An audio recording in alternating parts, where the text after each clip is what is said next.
veillons les uns sur les autres pour nous exciter à la charité et aux bonnes œuvres. N'abandonnons pas notre assemblée. En d'autres termes, l'assemblée des saints. Voilà, pas des fausses églises où vous êtes, après on vous dit, oh non, si tu pars, c'est que tu as regarde le verset, n'abandonner. Non, sortez des fausses églises, des églises réveillées là, pentecôtistes, adventistes, témoins de Jéhovah, ICC, mormons, gallicans, toutes ces choses-là. Vous qui êtes dedans, vous êtes dans des bateaux qui mènent à la perdition. Voilà, que ceux qui ont les oreilles pour entendre. Voilà. N'abandonnons pas notre assemblée, l'assemblée des saints, inaugurée par le Saint-Esprit à Jérusalem. Elle n'est pas morte. Ceux qui mettent les Écritures en pratique font partie de cette assemblée-là.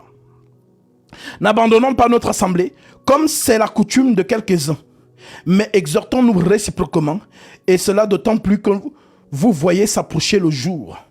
Car si nous péchons volontairement, après avoir reçu la connaissance de la vérité, écoutez bien, il ne reste plus de sacrifice pour le péché. Donc les gens qui sont tués là, oh Jésus, pardonne-moi, il n'y a plus de sacrifice. Il est monté à la croix une seule fois. Et sa croix, c'est le pardon. Il n'y a point de pardon des péchés sans effusion de sang. Donc, la croix là, c'est le pardon. Le sang qui coule la crie jusqu'à présent. Voilà donc pourquoi ce sang justifie les saints. Alors, qu'est-ce qu'il dit? Écoutez bien sa plume, hein, la plume de Paul.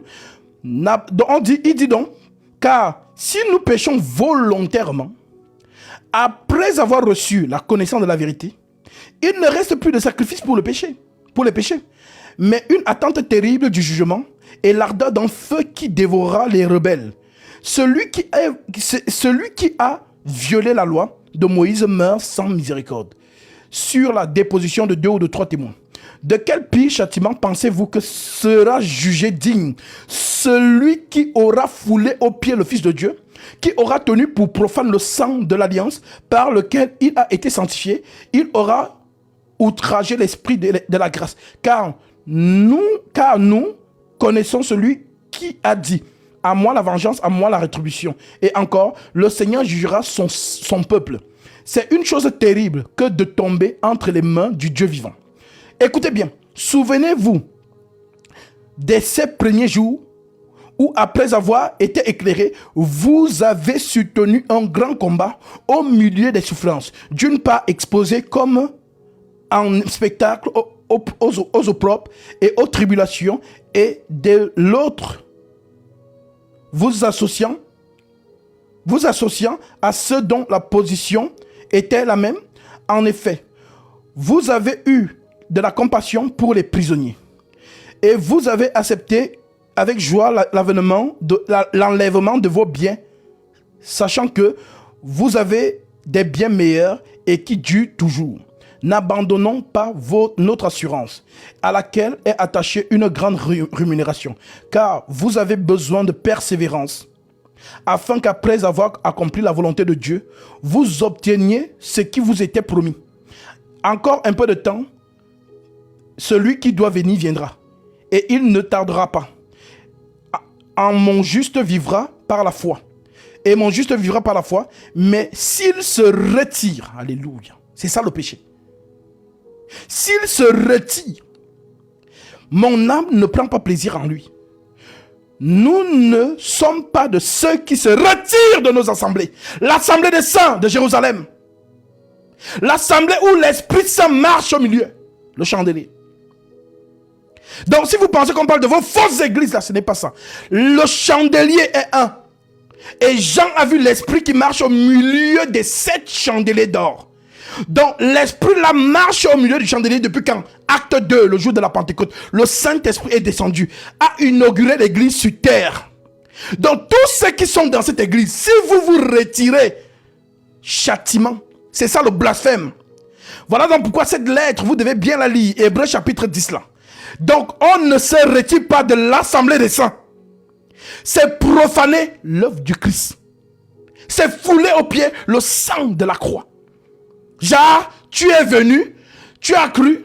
Genre, non, je préfère retourner dans la spiritualité de mes ancêtres. J'étais chrétienne, je suis devenu kémite.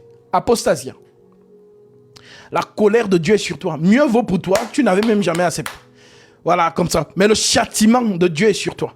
Voilà donc pourquoi on ne se retire pas De toute manière, aucun élu scellé par l'Esprit de Dieu ne peut se retirer. Ce n'est pas possible.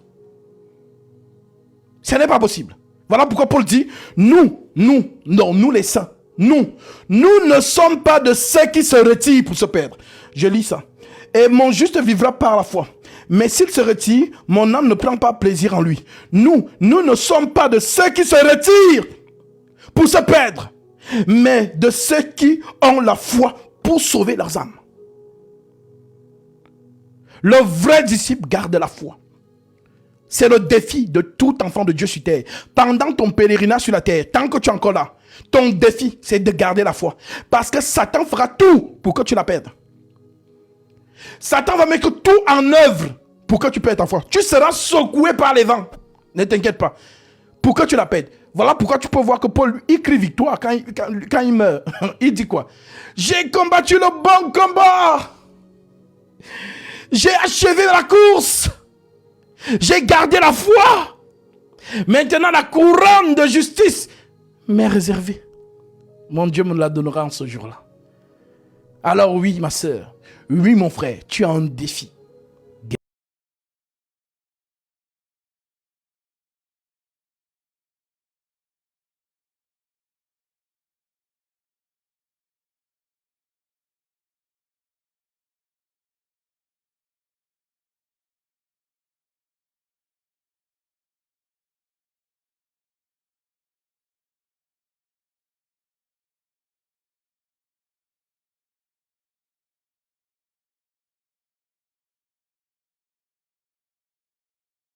Parce que Satan va y aller. Hein.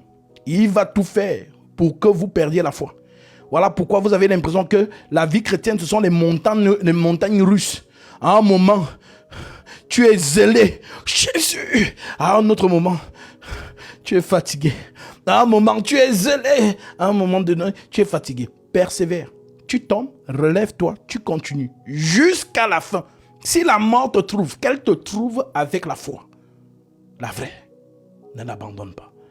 Parce que tu obtiendras le salut de ton âme pour prix de ta foi. Ouais. Parce que, vous savez pourquoi? Parce que aucun infiltré ne doit entrer.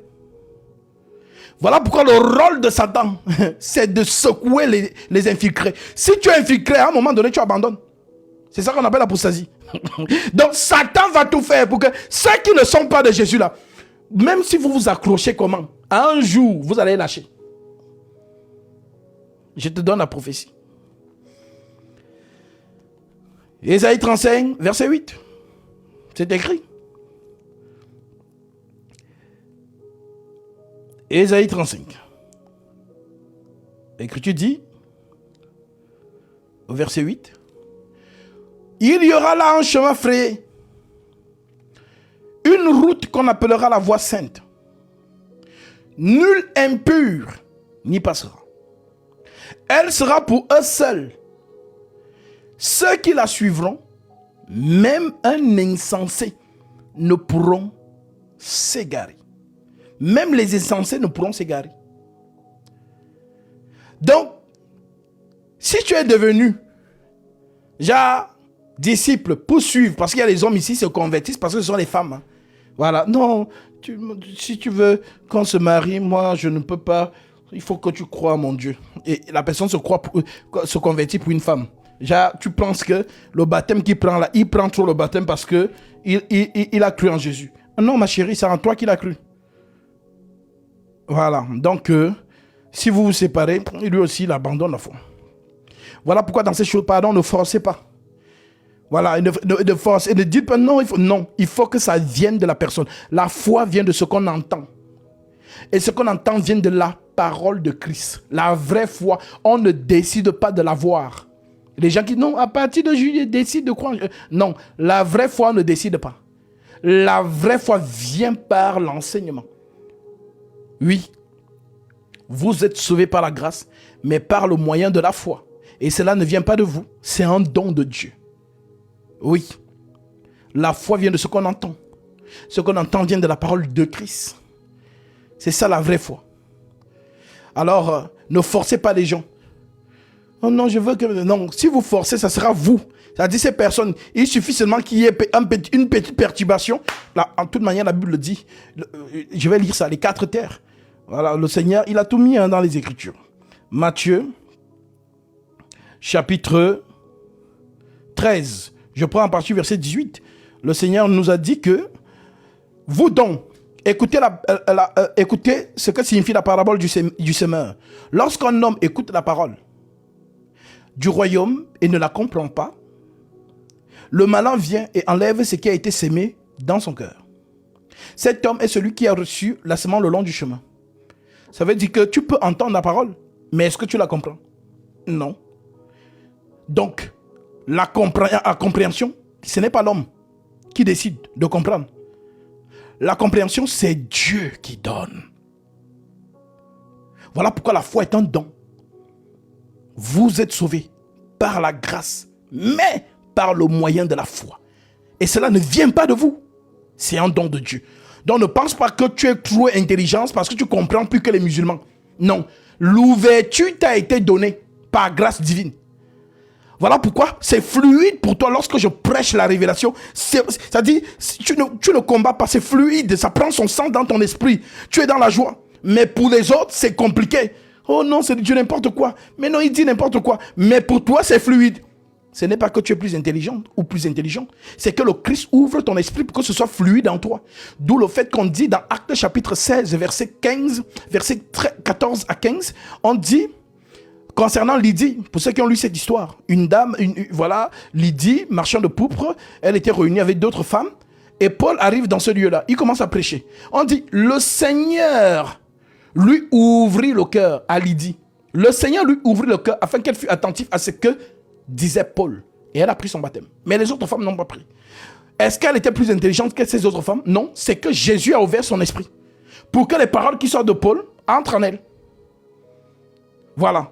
Donc, vous pouvez, si vous êtes devant quelqu'un, vous prêchez, la personne ne comprend pas. Vous laissez. Même Jésus dit, lorsque vous entrez dans une ville et qu'on n'écoutera pas vos paroles, secouez la poussière de vos pieds et sortez de cette ville. Tu ne peux pas forcer quelqu'un à croire. Ce n'est pas parce que tu as bien prêché et qu'il n'a pas cru que ça veut dire que tu as mal prêché. Non. Toi, viens, envoie la vérité. Si elle pénètre, gloire à Dieu, si elle ne pénètre pas, tu secoues la poussière de tes pieds, tu sors. C'est tout. Voilà, donc la compréhension ici, voilà, ce n'est pas lui qui est trop intelligent et qui capte. Non, c'est Dieu qui donne, c'est fluide. Voilà pourquoi on dit donc que vous donc écoutez ce que signifie la parabole du Seigneur, du semeur. Lorsqu'un homme écoute la parole du royaume et ne la comprend pas, le malin vient et enlève ce qui a été sémé dans son cœur. Cet homme est celui qui a reçu la semence le long du chemin. Ça, c'est la première terre. La deuxième terre, celui qui a reçu la semence dans les endroits pierreux, c'est celui qui entend la parole et la reçoit aussitôt avec joie. Wow. Mais il n'a pas de racine en lui-même. Il manque de persistance. Et dès que survint une tribulation ou une persécution à cause de la parole, il y trouve une occasion de chute. Voilà, ce sont des personnes qui disent « Ah, je crois en Jésus », mais dès qu'il y a quelque chose qui arrive, elle abandonne. Il abandonne. Troisième terre. Celui qui a reçu la semence parmi les épines, c'est celui qui entend la parole, mais en qui les soucis du siècle. Oui, il y a les soucis du siècle. En qui les soucis du siècle. Mais c'est quoi dans les soucis du siècle? Et la séduction des richesses étouffe cette parole et la rend infructueuse. Donc il y a des gens qui écoutent la parole de Dieu, mais qui sont encore dans l'engouement du monde. Je ne me suis pas encore marié. Je n'ai pas encore construit.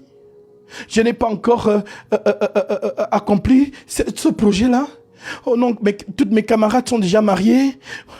Tous mes amis sont déjà vraiment professionnellement assis. Moi, je suis là. Les soucis du siècle présent.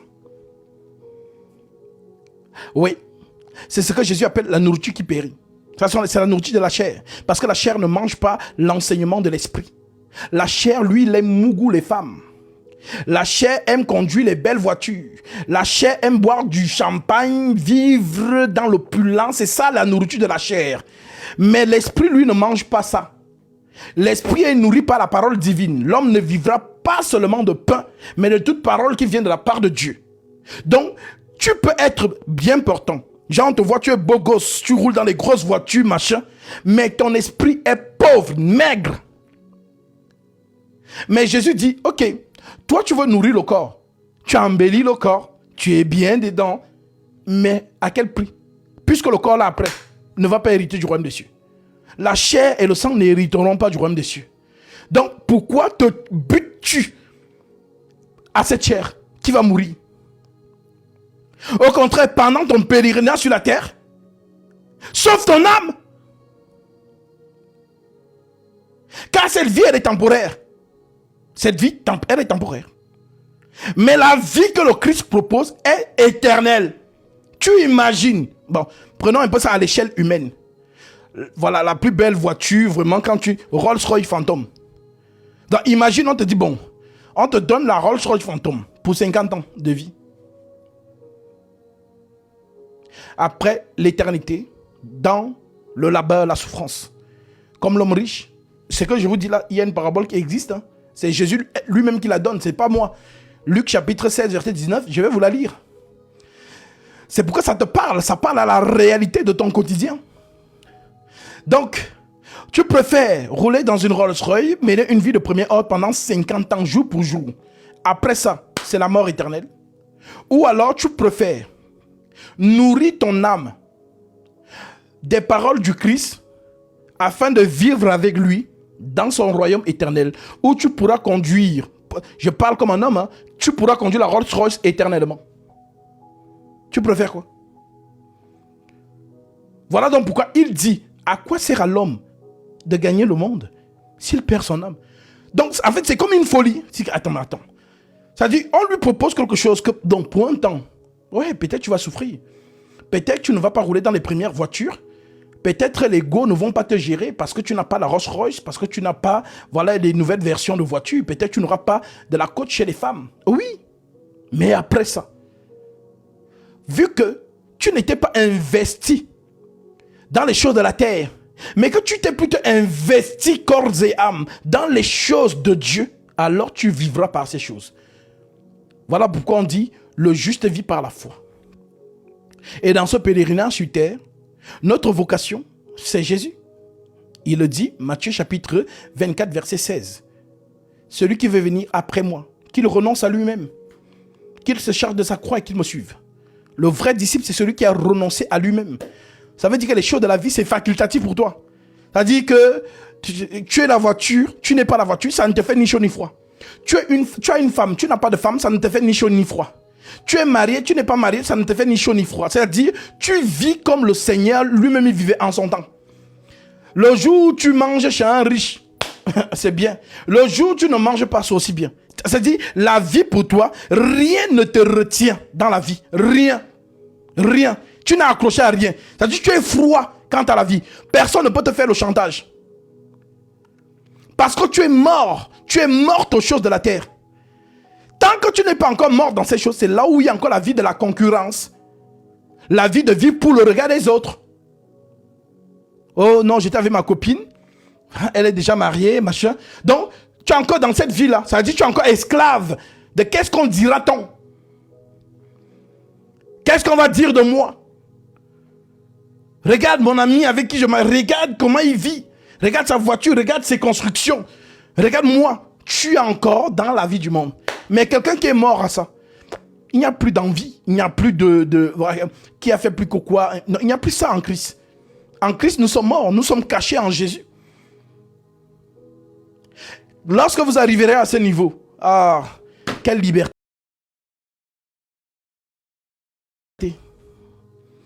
Quelle liberté. Voilà pourquoi vous voyez que dans le monde, lorsqu'on est encore dans l'engouement de ces choses, ça crée dans les hommes la jalousie. C'est-à-dire que le fait que tu vives une vie de premier ordre, bah ta copine, pour rien. Il y a des copines comme ça. Genre, tu es bien dans ton mariage et tout. C'est elle qui vient avec une copine à elle. Elle sait que la copine là est belle et que c'est le genre de ton mari. Elle fait exprès de venir te rendre visite avec cette amie-là. Dès que ton mari pose des yeux dessus, il sait. Elles se sont arrangées. Maintenant, toi, bam, on divorce de toi, on prend l'autre femme. C'est comme ça, ce monde que tu vois là. Donc, en Christ, Nous sommes morts quant à ces choses. Nous sommes libres. Voilà. Tu vis pour le Christ. Tu ne vis plus pour le monde. Tu ne vis plus pour faire plaisir à qui va penser de toi. Est-ce que tu portes Louis Vuitton? Est-ce que c'est Monoprix? Est-ce que tu n'es plus dans le regard des hommes? Ce que tu mets, c'est pour Jésus. Voilà, tu vis. Même si on dit que tu es dans ta bulle, ben c'est vrai. Jésus a dit que tu n'es pas du monde. Vous n'êtes pas du monde. Comme moi, je ne suis pas du monde. Si vous étiez du monde, le monde aimerait ce qui est à lui. Mais comme vous n'êtes pas du monde, le monde vous hait. Le monde aime ce qui est à lui. Dans le monde, plus une fille est dénudée, plus ça plaît, plus elle a les likes, elle a les j'aime. Ah, ça c'est vraiment une fille du monde. C'est notre fille. Tant que le monde rend témoignage de vous, vous n'êtes pas encore converti. Je vous donne le secret. Mais quand le monde vous rejette à ce moment-là, oui. Donc ma chérie, si tu ne savais pas, tant qu'on te like encore, c'est que le monde rend témoignage que toi tu es avec nous. Toi tu es avec nous. Toi tu es encore avec nous. Toi tu es de Sodome et Gomorrhe. Voilà, tu es avec nous. Toi tu es de l'Égypte. Toi tu es de Babylone. Mais quand les mêmes gens qui t'applaudissaient ne t'applaudissent plus, à ce moment-là, tu es converti. Parce que tu es maintenant rejeté. Il y a des gens ici qui disent, mais je ne comprends pas. Partout où je pars, je sais pas, c'est comme si on me rejette partout. Oui. Quand même tu es avec tes copines du monde et qu'elles commencent encore à parler les mêmes conversations quand tu n'étais pas encore converti. Quand tu parles, tu te dis, mais qu'est-ce que je fais là? Les conversations ne sont plus les mêmes. Quand j'étais avec elle, c'est vrai, quand je n'étais pas encore converti, on parlait des hommes, on parlait des voyages et tout, mais tu ne peux plus marcher. Tu ne peux plus cheminer avec eux, avec elle. Tu ne peux plus. Puisque les conversations ne sont pas centrées sur ton époux, le Seigneur Jésus-Christ. Les femmes parlent toujours de leur mari. Une femme amoureuse va toujours parler de son homme. Ah, mon chéri. Ah non, franchement, mon chéri, franchement, non, c'est un homme merveilleux. Comme nous sommes donc amoureux de notre Seigneur, nous ne parlons que de lui. Parce que parler que de lui, ça édifie notre âme. Ça nous met en éveil. Ça veut dire que nous sommes toujours en éveil. Plus je parle de lui, plus l'ennemi n'a pas une occasion pour entrer. Plus je m'éloigne un peu de lui et que je commence dans les choses du monde, c'est là où tu entends des conversations que, ah, mon gars, on fait quoi? Non, à Saint-Tropez là, on m'a invité à une soirée là, tu viens, il y aura trop d'ego. Tu connais Vanessa, oui, elle sera là, viens. Maintenant, toi, tu commences à, si je pars là-bas, moi-même, j'essaie les soirées de Saint-Tropez là, c'est vraiment, voilà. À ce moment, tu comprends que, cet ami-là n'est pas une bonne mœurs pour moi. Voilà pourquoi l'Écriture dit, ne vous y trompez pas. Les mauvaises compagnies corrompent les bonnes mœurs. Ouais. Comme David, disons, je préfère passer 1 heure dans tes parvis que 1000 ailleurs. Ouais. Alors, la transformation, la parole que nous écoutons fréquemment est une huile. Comme je vous ai toujours dit, le Seigneur nous parlait avec les réalités de son temps. Si en son temps il y avait l'électricité, il allait nous parler de l'électricité. Il prendrait des exemples avec les iPhones et tout ça machin. Mais en son temps, c'était les lampes tempêtes. Voilà pourquoi il nous parle des vierges sages et des vierges folles qui avaient des lampes et de l'huile. Donc, cette métaphore nous permet de comprendre que la lampe, pour que la flamme brille, il faut qu'il y ait de l'huile. S'il n'y a pas d'huile, il n'y a pas de lumière. Alors nous comprenons que ce soit les sages, que ce soit les folles, elles avaient non seulement des lampes, mais elles avaient aussi de l'huile. Sauf que la différence entre les deux, c'est qu'une avait en réserve de l'huile dans des vases et l'autre n'en avait pas. Voilà donc pourquoi celle qui n'avait pas pris de l'huile en réserve dit à celle qui avait l'huile en réserve, donnez-nous de votre huile, car nos lampes s'éteignent. Les lampes sont allumées. Là, elles sont en train de s'éteindre. Pourquoi? Parce qu'il n'y a pas l'huile à rajouter. Et quand l'huile diminue, la flamme diminue aussi. La flamme, donc, c'est quoi? La flamme, c'est la foi. Et l'huile, c'est quoi? L'huile, c'est la parole de Dieu. Plus tu n'écoutes plus la parole, plus la foi, la flamme s'éteint, ça diminue. Plus tu écoutes, plus elle est vive. Oui. Voilà donc pourquoi les sages répondent aux folles. Non, il n'y en aura pas assez pour nous et pour vous. Allez plutôt chez ceux qui en vendent. Vendent. Donc ici, on dit qu'il y a des gens qui vendent de l'huile. Maintenant, vendre de l'huile ici, c'est une métaphore. Ça ne veut pas dire qu'on vend l'huile. Non, vendre de l'huile ici, ceux qui en vendent, ce sont les enseignants que Dieu a amenés dans chaque génération. C'est eux qui vendent de l'huile. Donc, ce que je fais là, je vends l'huile. C'est-à-dire que l'enseignement que je vous donne, c'est-à-dire éclaire, c'est-à-dire enflamme votre foi. Elle la maintient vive. Voilà pourquoi il y a des gens, même quand je suis dans ma vie personnelle, que non, j'ai dit que peut-être que je vais faire 2 jours pour dormir. Et il y a des gens qui m'appellent. Oui, Gasby, comment tu vas? Ah non, je voulais juste savoir s'il y aura live aujourd'hui. Donc, je me sens maintenant en pression dans ma propre vie que je ne m'appartiens plus à moi-même. Et tu n'as plus le droit de dormir. Parce que les enfants de Dieu veulent être nourris. C'est-à-dire même quand tu dis que non, je vais un peu prendre, voilà, je suis un peu saturé, je vais prendre même 2 jours, 3 jours. Non, il y a des gens qui t'appellent. Oui, Gasby. Oui, comment tu vas? Il y aura live aujourd'hui. Voilà. Et, mon frère, c'est pas moi qui décide si elle a ou pas. Pardon. Si tu vois que je suis en live, ah, d'accord.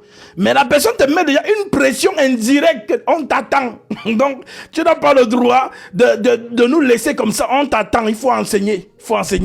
Et à ceux qui sont toujours dans cet état d'esprit-là, c'est parce qu'ils ont vraiment soif. L'Écriture dit heureux. Je parlais avec une sœur, je pense, hier ou ce matin, où on parlait de ce chapitre. Écoutez comment il est beau. Matthieu 5. Que Dieu te bénisse, mon frère, pour ton offrande. Mon frère Béclard, tu as été touché par la parole. Le Seigneur met dans ton cœur de faire cette offrande pour prendre ta bénédiction. Alors, conformément à sa parole, que celui à qui l'on enseigne la parole fasse part de tous ses biens à celui qui l'enseigne. Ne vous y trompez pas, ne se moque pas de Dieu. Ce qu'on aura semé, le moissonnera aussi. Corrélé à Matthieu 10, le Seigneur déclare: l'ouvrier mérite sa nourriture. En entrant dans la maison, saluez-la. Si la maison en est digne, que votre Père vienne sur elle. Et si la maison n'en est pas digne, que ton Père retourne avec vous. Tu en es digne, car ce que tu as donné, je vais manger. Comme les 3 hommes ont mangé chez Abraham, et la bénédiction est entrée dans sa demeure. Alors que par cette offrande, mon frère, le Seigneur t'accorde ce que ton cœur désire. Lui qui connaît tes prières et tes doléances, et qui déverse en toi ses dons spirituels. Au nom de Jésus-Christ, mon frère, sois abondamment béni. Shalom. Alors, je vous lis ici Matthieu chapitre 5.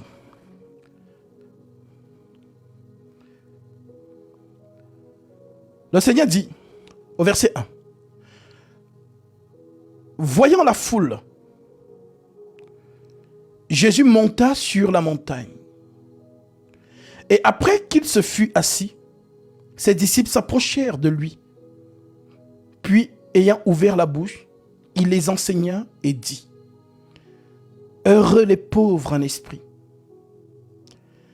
car le royaume des cieux est en eux et à eux. Maintenant, c'est quoi être pauvre en esprit? Pour ceux qui comprennent vite les enseignements que je vous donne, ça veut dire quoi être pauvre en esprit? C'est quoi l'esprit? La parole. Selon que l'Écriture, Jean 6, à partir du verset 60, ces paroles que je vous ai dites sont esprit et vie.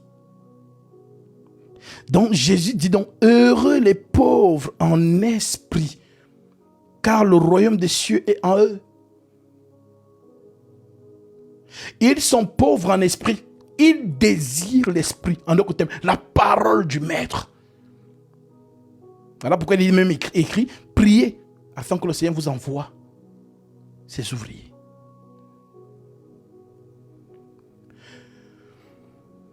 Heureux les affligés, car ils seront consolés. Heureux les débonnaires, car ils hériteront la terre. le règne de Christ. Heureux ceux qui ont faim et soif de la justice. Oui, vous avez faim et soif de la justice, la parole. Car ils seront rassasiés. Vous serez rassasiés. Et oui, cette sœur, je pense que c'était hier, elle me dit, Gatsby, j'ai eu une vision. J'ai vu un sac gigantesque, un peu comme les sacs en Afrique là, de marchandises où on met souvent les maïs, le blé. C'était vraiment un grand sac, vraiment fermé. Et du sac sortait donc les haricots, la nourriture sortait abondamment, ça se versait même. Je n'ai pas compris. Et la vision est partie. Je lui ai dit, ma sœur, le Seigneur t'a montré. Matthieu 5. Heureux ceux qui ont faim et soif de la justice, car ils seront rassasiés. Le sac que tu vois, c'est l'ouvrier, c'est moi. Et la nourriture que tu vois tomber, le blé ou bien le haricot, toutes ces choses, c'est la parole de Dieu. Alors, il y a tellement de nourriture que ceux qui ont faim et soif viennent manger. Heureux les miséricordieux, car ils obtiendront miséricorde. Heureux ceux qui ont le cœur pur, car ils verront Dieu. Heureux ceux qui procurent la paix, car ils seront appelés fils de Dieu. Heureux ceux qui sont persécutés pour la justice, la parole. Vous êtes persécutés pour cette parole? Alors soyez heureux. Ne soyez pas dans la tristesse. Ne cherchez pas à vous défendre. C'est un signe. Comme il le dit lui-même. Heureux ceux qui sont persécutés pour la justice, car le royaume des cieux est à eux. Heureux serez-vous lorsqu'on vous outragera, qu'on dira de vous, qu'on vous persécutera, et qu'on dira faussement de vous toutes sortes de mal à cause de moi. On invente des histoires sur toi, on dit que tu es franc-maçon, on dit que tu es ceci, tout ça, ce sont les démons qui lancent les pics pour te démotiver. Ce ne sont pas les hommes. Grandissez dans l'esprit. Notre combat n'est pas avec le semblable humain, non. Il y a un esprit derrière. Alors l'esprit te lance les traits pour t'affaiblir. Voilà pourquoi je vous dis que dans ces choses, le vrai ministère, si tu n'es pas un soldat, on va te lancer seulement un truc. Tu vas abandonner que je n'arrive pas à gérer. Gatsby, je ne sais pas comment tu fais. C'est le soldat. Voilà. Donc quand on te lance, tu as l'armure. On a dit quoi? Et on vous l'armure, le casque. Donc tu as un soldat, tu as les armes. Donc tu as habillé. Dès qu'on lance, voilà, ça tape, donc ça ne te fait ni chaud ni froid. Tu avances. Tu avances. Parce que si ça te touche, tu ne vas plus prêcher. Tu vas plus prêcher. Donc le soldat avance. Parce qu'il a le casque. Parce qu'il a l'armure. On dit qu'il a à sa ceinture le zèle. L'épée de la justice. La parole. Nous sommes habillés. Je vais vous lire ça tout à l'heure. Heureux serez-vous lorsqu'on vous outragera, qu'on vous persécutera, et qu'on dira faussement de vous toutes sortes de mal à cause de moi. Même vous dans vos familles. Oh, tu es devenu folle. Oh, regarde comment tu es devenu. Et Dieu dit que là où tu es là, c'est une secte. Regarde, une jeune fille comme ça, toujours voilée. Tu ne peux pas t'habiller comme les filles de ton âge. Persécution. C'est à cause de la justice. Parce que la justice te dit, toute femme qui prie ou qui prophétise la tête non voilée déshonore son chef. Alors toi, tu mets la justice en exercice. Mais à cause de ça, on te persécute. Parce que tu n'as plus envie de t'habiller sexy, de montrer tes cuisses dehors. Mais tu veux être pieuse comme l'Écriture te le recommande. Alors, à cause de ça, réjouis-toi. Toi, tu veux mettre l'Écriture en pratique, mais on te dit de ne pas la mettre en t'insultant, en te rabaissant. Sois heureuse. Comprends que c'est la personne qui fait ça. Ce n'est pas ta mère. Ce n'est pas ton père.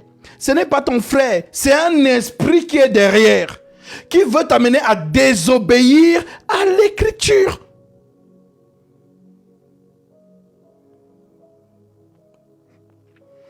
Romains 12, 2. Ne vous conformez pas au siècle présent, mais soyez transformés par le renouvellement de l'intelligence. Comprenez les choses avec de l'avance. Heureux serez-vous lorsqu'on vous persécutera et qu'on vous outragera et qu'on dira faussement de vous toutes sortes de mal à cause de moi. Réjouissez-vous et soyez dans l'allégresse, parce que votre récompense sera grande dans les cieux. Car c'est ainsi qu'on a persécuté les prophètes qui ont été avant vous. Vous êtes le sel de la terre. Mais si le sel perd sa saveur, avec quoi la lui rendra-t-on? Qu'est-ce qui donne la saveur au sel? C'est plutôt le sel qui donne la saveur à l'aliment. Maintenant, Jésus te compare au sel. Il te dit que tu es le sel de la terre. Mais si le sel perd sa saveur, avec quoi la lui rendra-t-on? Il ne sert plus qu'à être jeté dehors. Ne perds pas la foi, sinon tu seras jeté. Il ne sert plus qu'à être jeté dehors et foulé aux pieds par les hommes. Vous êtes la lumière du monde. Il faut dire la même chose en latin. Les gens qui vous parlent des Illuminati, ce sont des menteurs. C'est nous, les Illuminati, Illuminari. C'est nous. La lumière du monde, c'est nous. Ils prennent les mots, les pervertissent, et dès que tu dis cela, c'est ça Satan. C'est un menteur. Un peu comme il a réussi à mettre dans la conscience de tous les habitants de la terre que Lucifer, c'est lui. C'est imprégné dans la conscience des gens. Satan, c'est un menteur. Vous êtes la lumière du monde. Une ville située sur une montagne ne peut être cachée.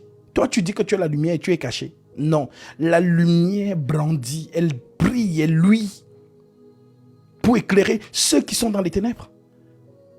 Voilà pourquoi je ne peux pas croire que quelqu'un qui a la vraie lumière ne peut pas passer là où il y a les ténèbres, il n'éclaire pas. C'est pas possible. Ce n'est pas possible. La lumière va toujours éclairer. Mieux vaut, elle éclaire, mais ceux qui sont dans les ténèbres refusent. Comme Jésus. On dit qu'il est venu vers les siens ne l'ont pas reçu. Mais les gens, ils ont la vérité, mais ils sont cachés. Vous n'êtes pas la lumière. Vous pensez être la lumière, mais vous n'êtes pas. La lumière affronte les ténèbres. Elle dissipe les ténèbres, elle chasse les ténèbres. Lorsqu'elle apparaît quelque part, elle chasse les ténèbres se retirent. Entre dans ta chambre. Actuellement, peut-être elle est dans l'obscurité. Mais dès que tu vas appuyer l'interrupteur, tac, elle est où les ténèbres? Elle est partie. Parce que la lumière s'impose. Oh non, je suis la lumière, tu es caché. Non, Jésus donc dit, écoute ce qu'il te dit. Vous êtes la lumière du monde. La lumière ici, c'est la vérité. Bah, quand on dit lumière du monde, les gens pensent que ce sont des ring lights. Jacques, il brille. Non, l'auto-spirituel, ce n'est pas ça. Quand on dit tu es la... Quand Jésus disait en son temps, je suis la lumière du monde, il dit je suis la vérité. Vous tous là, vous êtes des ténèbres. Je suis la vérité. Donc s'il te dit tu es la lumière, ça veut dire qu'il te dit tu es la vérité. La lumière, c'est la vérité dans le langage prophétique. Vous êtes la lumière du monde. Une ville située sur une montagne ne peut être cachée.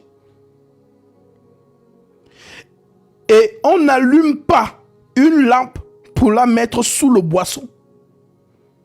mais on la met sur le chandelier. Et elle éclaire tous ceux qui sont dans la maison.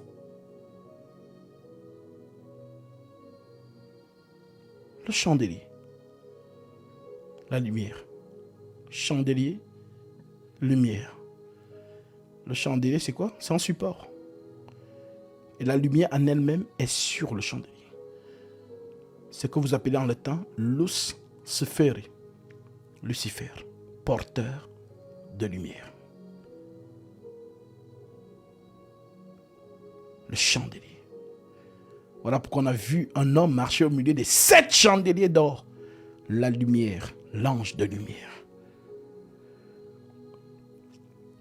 On n'allume pas une lampe pour la mettre sur le boisseau. On ne cache pas la lampe en bas du lit. Mais on la met sur un chandelier. Sur le chandelier. Et elle éclaire tous ceux qui sont dans la maison. Que votre lumière luise devant les hommes, afin qu'ils voient vos bonnes œuvres et qu'ils glorifient votre Père qui est dans les cieux. C'est de ça qu'il s'agit.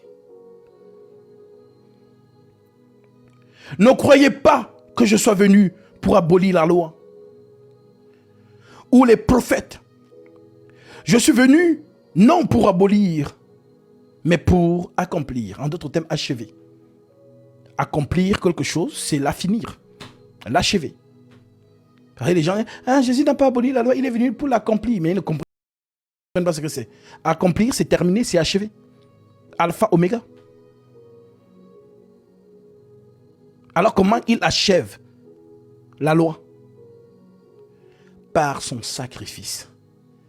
Il met fin au sacerdoce lévitique. Et nous sommes dans le sacerdoce royal de Melchisédek. Hébreux chapitre 7.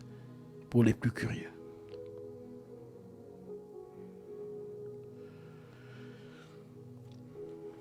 Car, je vous le dis en vérité, tant que le ciel et la terre ne passeront point,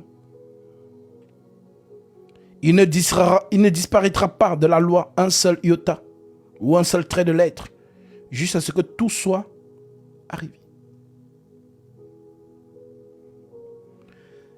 Celui donc qui supprimera l'un de ces petits commandements et qui enseignera aux hommes à faire de même sera appelé le plus petit dans le royaume des cieux. Mais celui qui les observera et qui enseignera à les observer, celui-là sera appelé grand dans le royaume des cieux.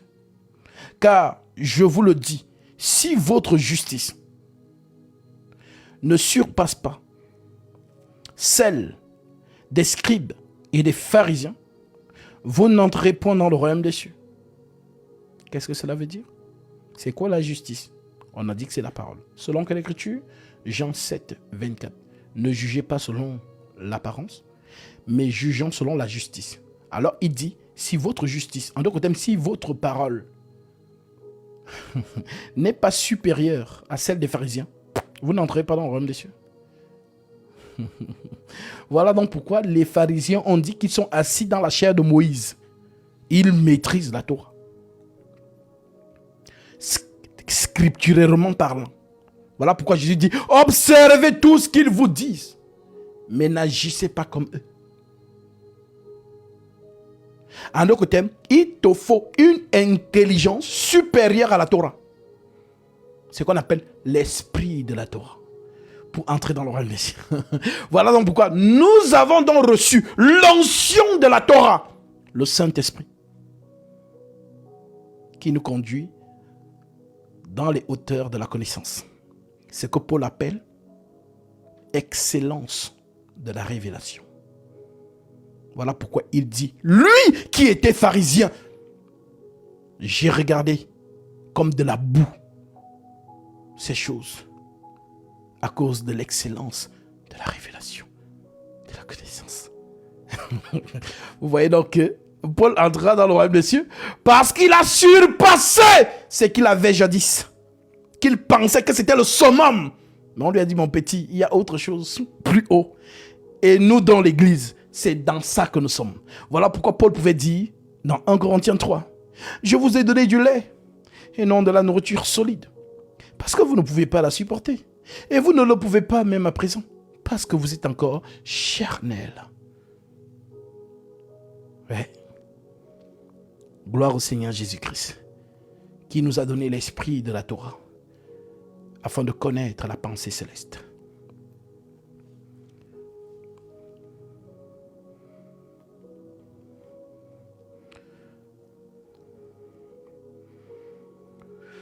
Car je vous le dis, si votre justice ne surpasse celle des scribes et des pharisiens, vous n'entrez point dans le royaume des cieux. Vous avez entendu qu'il a été dit aux anciens, tu ne tueras point. Celui qui tuera mérite d'être puni par les juges.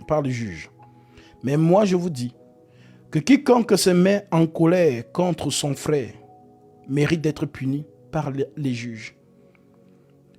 Que celui qui dira à son frère Raka mérite d'être puni par le Saint-Négrand. Et que celui qui dira insensé mérite d'être puni par le feu de la géhenne.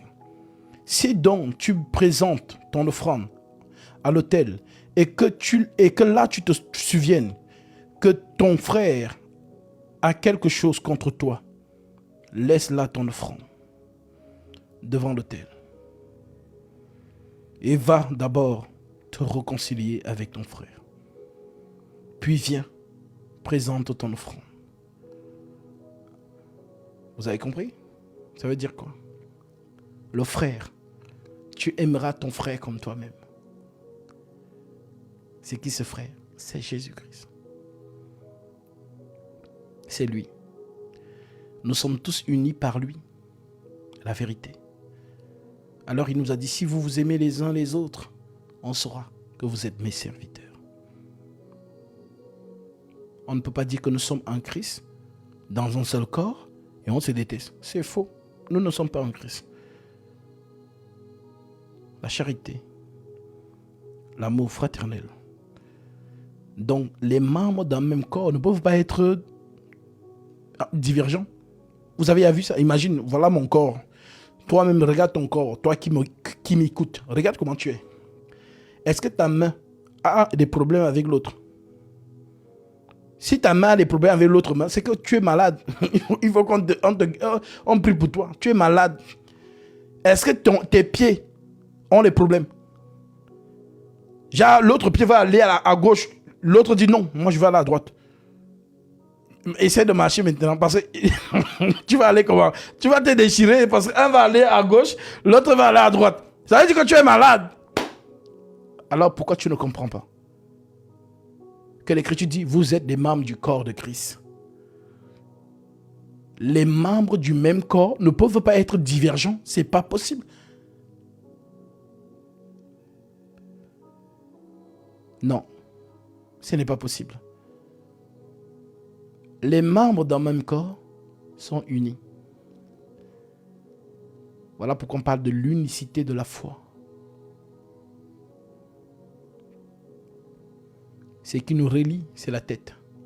Christ, le chef de l'Église. Donc, ne soyons pas hypocrites. Mon frère à côté de moi, c'est un membre du corps de Christ. Alors je l'aime. Comme l'Écriture le dit. Aime ton frère comme toi-même. Parce que ce n'est pas lui que j'aime. C'est Jésus en lui que j'aime. Et Jésus, c'est l'Écriture. La parole fait chair. Donc automatiquement, ce que le maître me dit, je mets en pratique. C'est ça, aimer mon frère. Et donc je ne dois pas être avec en palabre. Je ne dois pas avoir des problèmes avec mon frère. Voilà pourquoi on dit que si tu veux même faire laisse à ton offrande. Va te réconcilier avec ton frère. Et puis viens, fais ton offrande. Afin que ton offrande soit pure.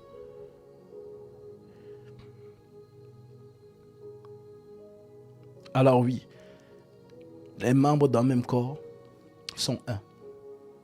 Pas de divergence. Que celles et ceux qui ont des oreilles pour entendre, entendent.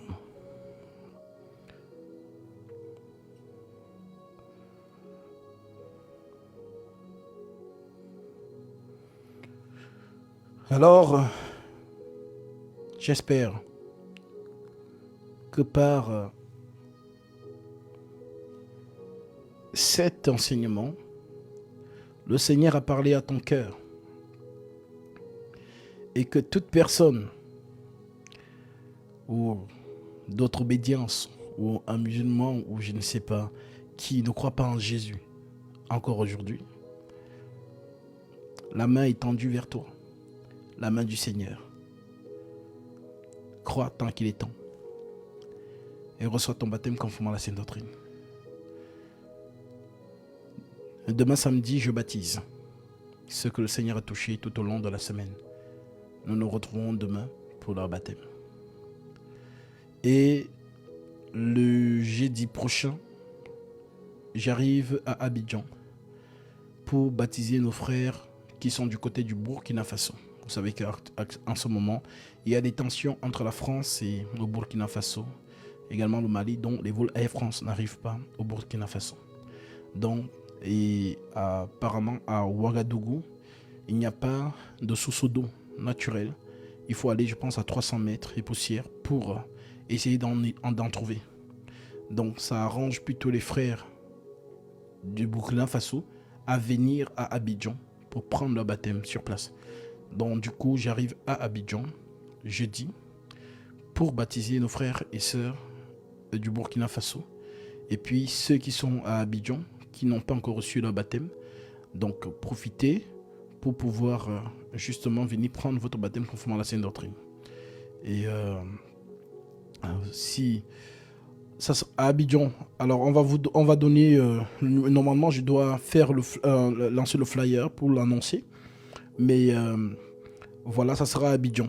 Donc tout ce qui vous pouvez m'écrire en inbox sur le numéro du groupe WhatsApp. Il y a le numéro du groupe WhatsApp qui est là. Écrivez-moi au numéro du groupe WhatsApp en me disant je suis à Abidjan, je vais recevoir mon baptême, et comme ça on pourra vous envoyer le numéro à contacter qui vous donnera l'adresse précise et tout simplement.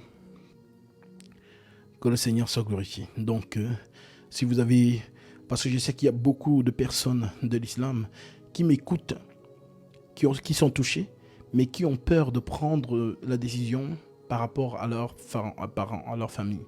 Donc n'hésitez pas à nous écrire, comme ça vous pourrez venir aussi prendre le baptême. Lorsque j'étais dernièrement, nous avons baptisé des personnes qui étaient musulmanes et que le Seigneur a touché à la puissance de la prédication et qui se sont convertis. Vraiment. Donc le Seigneur vraiment touche les cœurs de partout et que toute la gloire lui revienne.